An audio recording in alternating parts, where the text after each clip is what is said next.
Don't die poor. Unfortunately, most of the population are going to die poor because when you stop work, your income massively drops. And if you don't have your own home, you're continuing to pay rent and it's a never-ending downward spiral. Even if you have your own home, many people who own their own property also die poor. So in this video, I want to explain to you how if you have your own property, you can quickly turn that around and actually end up with more money in retirement than you probably earn right now. And if you don't have a property, I'm going to touch on that as well, but I'm going to do a lot more videos over the next few months about how you can get onto the property ladder. And it may not be as hard as you thought, but you do need to do something pretty soon about it.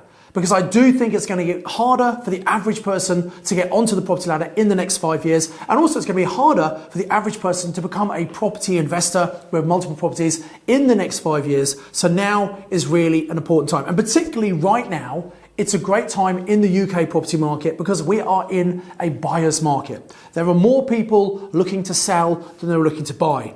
There are many investors sitting back waiting to see what happens. That's why there are some incredible deals out there right now. And when you know how to find really great deals, you don't actually need much money to do those deals anyway. I'm jumping ahead of myself. I'll come back to that later on in the video. But let's talk about why most people are going to die poor.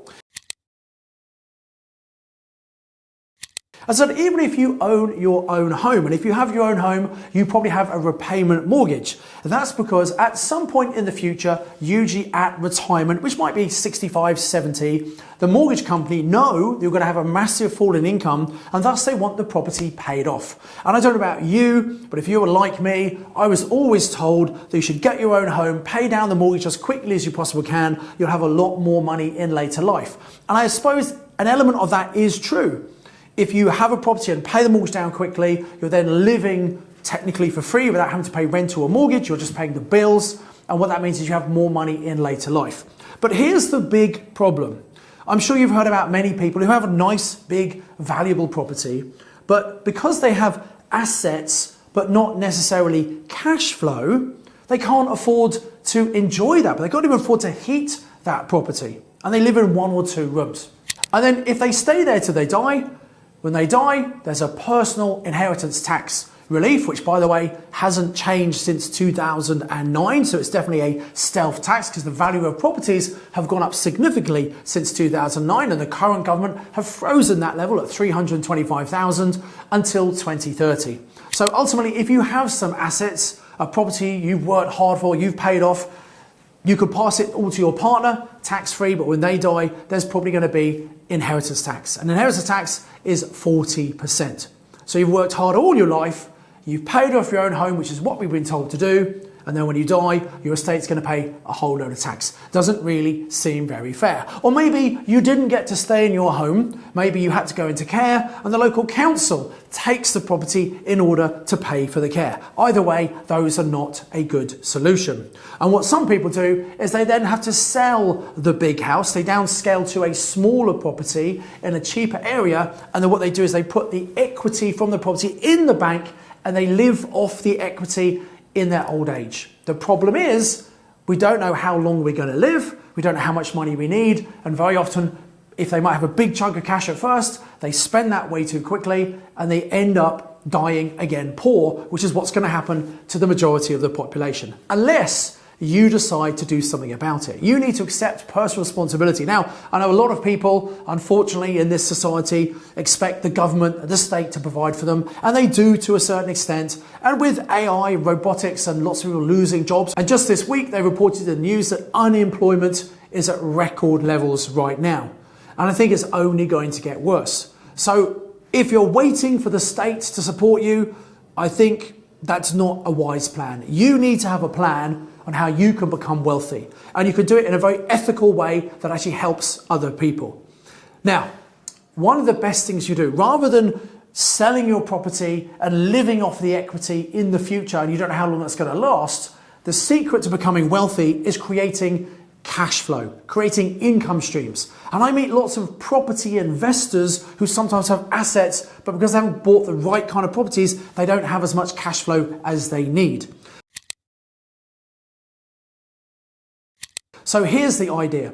If you are 55 or under, you have 10 years to put this plan into practice. Now, if you're older than that and you've got equity in your own home, you might need to work a little bit quicker, but you can still do this. But the principle is this: instead of trying to pay down your mortgage on your own home on a repayment mortgage, you can change the mortgage to an interest-only mortgage. Now, be aware that means at the end of the mortgage term, you will need to find the money to pay that mortgage off, but that will reduce the amount of cash flow going out. But here's the point. What you're then going to do is you're going to increase the borrowing. Now, this does depend on your personal income because it's where you live, and affordability is very important. So you need to make sure you can afford to do this.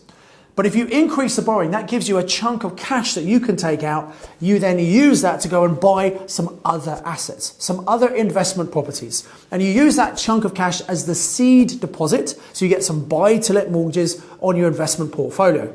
Now, those properties will not only pay for themselves, they need to cover the cost of the borrowing and all the bills, etc. They should make a profit, which helps cover the cost of the borrowing from your own home. So if you do this correctly, you're not actually out of pocket at all. And if you do it really well, you actually make extra cash by just redistributing some of the equity from your own home into a number of rental properties. Now, the other benefit of this is over time in the UK, property prices go up. Why does that happen? Well, we live on an island with a limited amount of accommodation and an increasing population. What that means is property prices and rents go up over time. Just to be clear, they don't always go up. We know they correct down. Last couple of years, we've seen a correction in prices, and we saw the biggest correction in my 30 years of investing back in 2008 and 2009 as a result of the global financial crisis, where property prices crashed down. But guess what? Most property prices have more than recovered and are much higher than they were even at the peak in 2007. That's because of this supply and demand that we have in the UK. So let's say you buy these investment properties and over time the rents are going to go up and the values will go up to a point where you can actually remortgage, increase the debt on these investment properties. And by the way, your tenants are going to be paying the cost of that increased debt in their rent.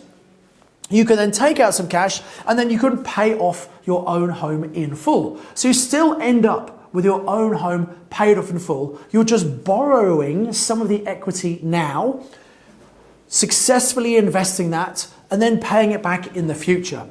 And then when you eventually retire, you still have the house with a valuable asset, but because you've got this investment portfolio here, you've got income coming in to supplement your income. So no longer do you have to worry about a 40-50% drop in your income and lifestyle because you have income coming in from your properties. That property portfolio, you can obviously refinance that, take out that money, any money you've put in originally, you're just getting that back.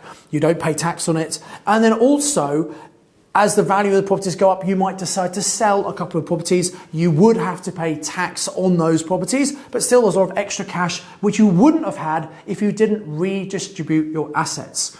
So although we are conditioned to get a property and pay down the mortgage, that really is probably not the best thing for you to do. Now, of course, you can't just go buying any properties. There are some properties which I think you definitely shouldn't buy. They're not a good investment. And in fact, if you're looking for properties for sale, we want to look for the 5% where they're owned by motivated sellers. People who have some sort of problem, they need to sell quickly, they need speed and certainty, and they might be very happy to take a discounted price on their property. They might have bought it for a lot less money many years ago, but they just have a problem that needs solving. And that solving that problem is more important than maximizing the revenue from the sale of the property. So they're happy, you're happy. It's what we call win-win investing. And if you can buy at a discount, it means it's quicker for you to be able to refinance and get the money back to pay back your own home. So it's not just about buying any property. You obviously need to educate yourself to find the right kind of buyer. We have lots of training and courses, and you can speak to my team, and we have different courses for different people at different levels of experience and results. So just speak to the team and we can help find something for you. Now, if you don't have your own home yet and the average age of becoming a first-time buyer seems to be going up all the time, it's becoming harder and harder to get on the property ladder. And I think many people of a certain age might think that they're never going to get onto a property ladder. And that's a real shame, because investing in your own home is probably the biggest and probably the most important investment you're ever going to make. But again, with a bit of knowledge, there are ways of doing it using not that much of your money. And even if you do have to use some money, you don't need as much as if you were buying an investment property, where typically you have to put in a 25% deposit. If you're doing conventional investing, there are ways of putting a lot less in. But if you are buying your own home, sometimes just a 5 or 10% deposit might be all you need. And you might say, oh, it's impossible to save. But here's one of the things you need to understand. Actually owning your own home and paying a mortgage on that property might well actually cost you less than you're currently paying in rent. So if you can scrape together enough money to actually buy a property, you might actually be saving money every single month, as well as holding an asset which is going to go up in value over a long time and create a pension for you. So I really do feel that everybody should be looking to buy their own home. And sometimes investors get a bit of a hard time because we're taking all the properties away from first-time buyers. And whilst that might be true to a small extent, many of the properties that I own as a property investor are not the kind of properties that a first-time buyer would want to be buying anyway. So I'm not quite sure I buy into that argument that's often one of the reasons people don't like landlords, because we're taking all the properties from first-time buyers. And in fact, I can't mention anything just now, but in a few months I'm going to be announcing something where I actually want to help as many first-time buyers as possible get onto the property ladder. Because I really do think you want to be doing it in the next few years before it's too late. So I do hope you've enjoyed this video. I believe that your financial future is very much in your control. Don't necessarily submit to all the conditioning that we get in society about what you should and shouldn't do. Educate yourself, take action, and you can die wealthy. And we're all going to die at some point, unfortunately, but I'd much rather have a comfortable retirement, an enjoyable retirement. I can do what I want to do, rather than most people who, frankly, are quite miserable because they just can't afford to support the lifestyle they'd like to have. So make sure you don't die poor. Thank you for watching this video. Please come on, comment below. If you've got any questions, I'll answer as many as I can. Like the video, subscribe to the channel, and as ever, I encourage you to invest with knowledge, invest with skill.